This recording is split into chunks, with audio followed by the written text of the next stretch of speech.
Yes Ahmad, क्या हुआ? Juice? अच्छा मैं देती हूँ। यहाँ से अपना जंपर ले लेना। अच्छा बेला, अल्लाह हाफिज। जल्दी से बैठो, बारिश हो रही है।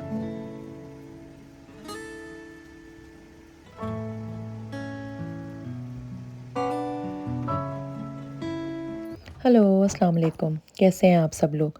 उम्मीद करती हूँ आप सब लोग बिल्कुल खैरियत से होंगे और अल्लाह पाक हम सबको अपनी हिफ्ज़ व अमान में रखे। आमीन। अल्लाह का शुक्र है बच्चे चले गए थे स्कूल और बेटी चली गई थी, हस्बैंड भी अपने जॉब पे चले गए थे।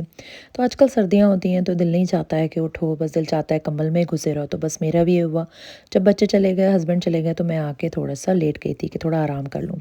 सर्दियों में दिल चाहता है बस कंबल में घुसे रहो।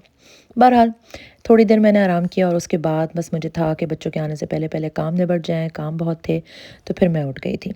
तो एज़ यूजुअल सबसे पहले मैंने ऊपर के काम किए, सफाई करी, अपना कमरा साफ़ किया, बच्चों के कमरे साफ़ किए और उसके बाद मुझे फिर नीचे काम शुरू करने थे, तो मैंने सोचा कि पहले ऊपर के काम निपटा लूँ ताकि मैं बिल्कुल फ़ारिग हो जाऊँ और उसके बाद फिर नीचे जाके काम शुरू करूँ। क्योंकि जब किचन में घुस जाओ तो फिर तो अल्लाह ही निकाले तो आदमी निकलता है, वरना तो निकलना बहुत मुश्किल होता है।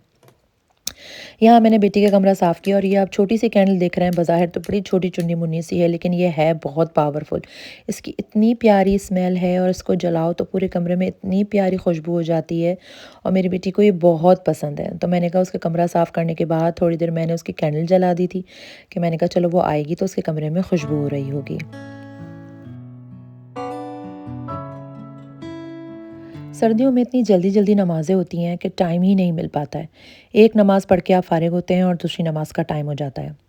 ज़ोहर की नमाज़ मैं बच्चों के आने से पहले-पहले पढ़ लेती हूँ ताकि सुकून से नमाज़ पढ़ूँ और दुआ वग़ैरह माँग लूँ। क्योंकि जब फिर बच्चे आ जाते हैं तो फिर उनको खाना देना और उनके साथ सब लगे रहती हूँ मैं। और फिर उसी दौरान ज़ोहर आती है और बैक टू बैक इतनी जल्दी-जल्दी ज़ोहर और ज़ोहर के बाद मग़रिब आ जाती है। तो इतनी जल्दी-जल्दी नमाज़ें होती हैं कि वो बस अदा करना और फिर दुआ माँगने माँगने की तो मोहलत ही नहीं मिल पाती है। तो ज़ोहर और इशा ऐसी नमाज़ होती है जिसमें मैं इत्मीनान से नमाज़ पढ़ के और दुआ माँग लेती हूँ।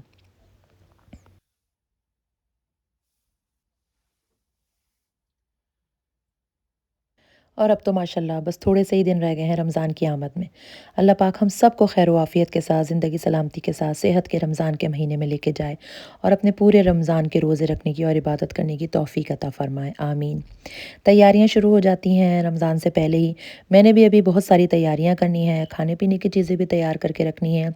उसके अलावा घर की सफाइयाँ वगैरह भी करनी हैं, क्योंकि मेरा ये होता है, कोशिश ये होती है कि मैं ये सारे काम घर की डीप क्लीनिंग हो, चाहे कुछ पका के और फ्रीज़ करना हो, जैसे समोसे और रोल और पेटीज़ वगैरह जो अमूमन सभी लोग करते हैं, चटनियाँ वगैरह, वो मैं करके रख दूँ ताकि रमज़ान का महीना जो है ना वो बस इत्मीनान से नमाज़ों में और इबादत में गुज़रे। तो उसमें वैसे भी रूटीन भी इतना मुश्किल हो जाता है कि पहले सहरी में उठना है और फिर थोड़ी देर ही सोते हैं तो 2 घंटे बाद फिर बच्चों के लिए उठना पड़ता है, उनको तैयार करना पड़ता है और उसके बाद फिर थोड़ी देर सोने का आराम मिलता है कि थोड़ी देर आप सो जाएं। फिर उसके बाद बच्चों के आने का टाइम हो जाता है, नमाज़ों का टाइम हो जाता है, फिर कुरान पढ़ना और फिर अफ्तारी की तैयारी शुरू हो जाती है। और दिनों में तो बरकत ही नहीं रही है, टाइम में तो बरकत ही नहीं रही है। कितने भी जल्दी आप उठ जाओ और अपने काम कर लो, दिन ख़त्म हो जाता है लेकिन काम ख़त्म ही नहीं होके देते। यहाँ मैं नमाज़ पढ़ने के बाद नीचे आ गई थी। ये मेरा मनी प्लांट काफ़ी दिनों से इसको पानी नहीं दिया था तो उसके पत्ते भी मुझे ऐसा लग रहा था कि इस पे डस्ट आ गई है, तो मैंने पानी वगैरह दिया, डस्ट वगैरह साफ़ की। उसके बाद ये जूते थे, मैंने कहा ये जूते वॉश कर लूँ। ये मेरे हस्बैंड के शूज़ थे और दूसरे मेरी बेटी के शूज़ थे। कॉलेज जाती है तो ज़ाहिर है गंदे हो जाते हैं, लेकिन वो बच्चे आजकल के ऐसे हैं कि जूते साफ़ नहीं करते, बल्कि दूसरे जूते दिला दें। अब ये गंदे हो गए हैं तो दूसरे जूते दिला दें। और यही हुआ कि उसने दूसरे जूते ले लिए और ये वाले पड़े थे, तो मैंने कहा इनको वॉश कर देती हूँ, शायद ये साफ़ हो जाएँ। और आप देखें कितने चमक गए, ये मैंने वॉश किए हैं, इतने साफ़ हो गए जैसे बिल्कुल नए। उसके बाद फिर जब मशीन खाली हुई तो मैंने बाकी के कपड़े लगाए, क्योंकि मैंने जो है वो सुबह में अपने कमरे की और बाकी बच्चों के कमरे की बेडशीट्स वगैरह चेंज की थी। तो मैंने सोचा कि फिर बेडशीट जो हैं वो उनको वॉश कर लिया जाए। मशीन में मैंने कपड़े वगैरह डाले, सर्फ़ डाला और जब मैं टॉवल और बेडशीट्स धोती हूँ तो उसमें ज़रूर ये फ्रेगनेंस का लिक्विड ज़रूर डालती हूँ। सिर्फ खुशबू ही नहीं आती है बल्कि इसमें बहुत अच्छी जो है वो कपड़ों में चमक भी आती है और सॉफ्ट भी हो जाते हैं। तो बस यहाँ मैंने ये कपड़े लगाए और छोटे-छोटे काम इतने ढेर सारे होते हैं कि जिनका पता ही नहीं चलता। ये चॉकलेट का बॉक्स लेकर आए थे बच्चे और इनको चॉकलेट अच्छी तो बहुत लगती हैं, लेकिन बॉक्स की सारी चॉकलेट्स पसंद नहीं आती हैं। जो अपनी पसंद की थी वो खा ली हैं और अब ये बाकी सारी चॉकलेट्स पड़ी हैं।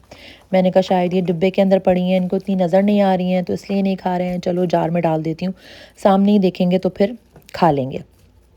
तो बस यही सोच के मैंने इसको जार में कन्वर्ट कर दिया और डिब्बा जो है वो मैंने फेंक दिया। इस तरह से ऑर्गेनाइज भी हो गया और विजिबल भी होगा, तो इस तरह बच्चों के खाने में आ जाएगा। आपको अब मैं दिखाती हूँ, ये मैंने रेज़न की चॉपिंग बोर्ड था, ये बनाया था। इसको मैं आपको दिखाऊंगी आखिर में, इसलिए आप पूरी वीडियो एंड तक देखिएगा। और ये बहुत हसीन बना था, वो मैं आपको इंशाल्लाह आखिर में इसका व्यू देती हूँ। अब ये दूसरे दिन की है। यहाँ मैं बना रही थी टिक्के बना रही थी और उसके साथ मैं बना रही थी मटर चावल। तो मैंने सोचा आपके साथ अपनी रेसिपी शेयर करूँ। यहाँ मैंने चिकन लेग्स ली हैं, इसके स्किन ऑफ करवा के उस पर कट्स लगवा लिए थे। उसके बाद झटपट बनाने के लिए मैं टिक्का बूटी का पैकेट डालती हूँ। 2 से 3 टेबल स्पून इसमें ऑयल डालें, 1 टेबल स्पून भर के लहसुन अदरक का पेस्ट डाला और 2 टेबल स्पून उसमें मैंने सिरका डालें। सिरका डाल लें या लेमन जूस डाल लें, जो भी आपके पास अवेलेबल हो वो डाल लें। और उसके बाद इसको 1-2 घंटे के लिए मैरिनेट करने के लिए रख दें, तो इसमें अच्छी तरह से अंदर तक हो जाता है। पहले तो इसको अच्छी तरह से हाथ से अच्छी तरह से अंदर तक लगा दें और फिर मैरिनेट करने के लिए छोड़ दें। जब मैं मैरिनेट करने के लिए छोड़ती हूँ तो उसको मैं ट्रे में ही रख देती हूँ।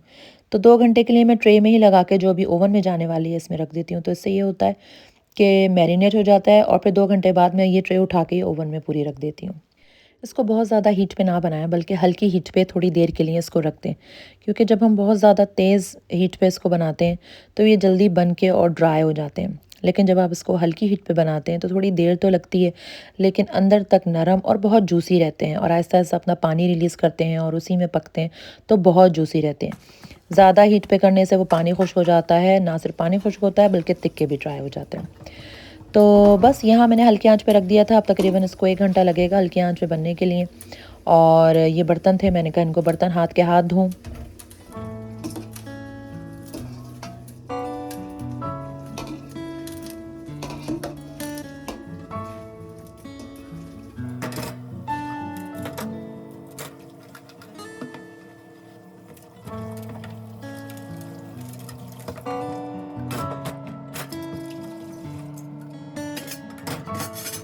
2 घंटे बाद जब टिक्कों का टाइम हो गया, वो अच्छी तरह मैरिनेट हो गए, तो उसको तो रख दिया मैंने ओवन में और यहाँ मैंने शुरू कर दी मटर चावल की तैयारी। तेल में मैंने प्याज को आज जैसे आपको नज़र आ रहा है हल्का सा ब्राउन किया। उसके बाद इसमें सारे गरम मसाले जाएंगे, जिसमें ज़ीरा है, कलौंजी है, बड़ी इलायची है, दालचीनी है, लौंगे हैं, काली मिर्चें हैं और ये सब डाला। इसको अच्छी तरह से मिक्स करेंगे। उसके बाद इसमें जाएगा तकरीबन हाफ़ से 1 टेबल स्पून जो है वो लहसुन अदरक का पेस्ट जाएगा। उसको आप अच्छी तरह से मिक्स करें, उसकी खुशबू आने लगेगी। जब उसमें वो सौते हो जाए और खुशबू आने लगे तो इसके बाद इसके अंदर आप डालेंगे योगर्ट।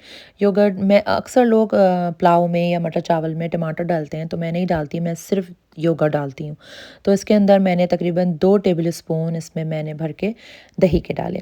उसको भी अच्छी तरह से मिक्स करेंगे और इसके साथ ही हम डाल देंगे मटर। ये फ्रोज़न मटर हैं और ये मैंने डाले। इसके साथ मैंने 8-10 हरी मिर्चें ली, उसके 2-2 पीस करके डाले। उसके बाद उसमें 1 टीस्पून कुटी हुई लाल मिर्चें और ये तकरीबन मैंने 3 ग्लास चावल लिए थे, तो 3 टीस्पून इसमें मैंने नमक डाला।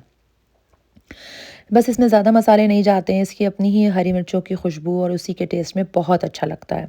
और बाकी हल्का सा स्पाइस, क्योंकि कुटी हुई लाल मिर्चें शामिल की हैं तो उससे आ जाता है। इसके अलावा इसमें मैंने आज क्योंकि चिकन नहीं डाली है, तो इसमें मैंने 1 चिकन क्यूब डाल दिया। उसके बाद इसमें आप थोड़ा सा पानी डालें और उसको थोड़ी देर पकने को रखें, ताकि चिकन क्यूब जो है वो मेल्ट हो जाए और बाकी सारी चीज़ें भी अच्छी तरह से मिक्स हो जाएँ।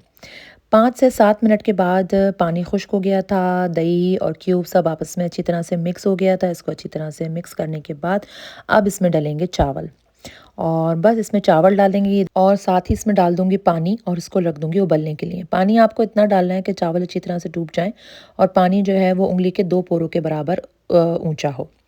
अब यहाँ उबाल आ गया था, तो मैंने आँच हल्की करी और ढक्कन पे लगाया कपड़ा और उसको रख दिया दम पे। इसकी रेसिपी मैंने शेयर नहीं की है। यहाँ बन रहा है कोरमा और मैं पहले इसकी रेसिपी शेयर कर चुकी हूँ, जो कि मैं कल के लिए बना के रख रही हूँ। अगर आपको मेरी आज की रेसिपीज़ अच्छी लगी हो, मेरी वीडियो अच्छी लगी हो, मेरी मेहनत अच्छी लगी हो, तो प्लीज़ मेरे चैनल को सब्सक्राइब कीजिए, लाइक कीजिए, अपने फ्रेंड्स और फैमिली के साथ शेयर कीजिए और कमेंट्स करें। मुझे आप पे कमेंट्स पढ़ना बहुत अच्छा लगता है। तो बस आज की कोशिश यहीं तक थी। पुलाव के साथ टिक्के बहुत मज़े के लगते हैं, आप भी ज़रूर ट्राई कीजिएगा और अगर आप बनाएँ और आपके भी अच्छे बने तो प्लीज़ मुझे ज़रूर कमेंट्स में बताइएगा। देखिए माशाल्लाह अल्हम्दुलिल्लाह मेरे तो चावल बड़े मज़े के बने हैं, खिले-खिले एक-एक दाना-दाना अलग-अलग और टेस्ट में भी बहुत अच्छा था, हमने खा के बहुत एन्जॉय किया।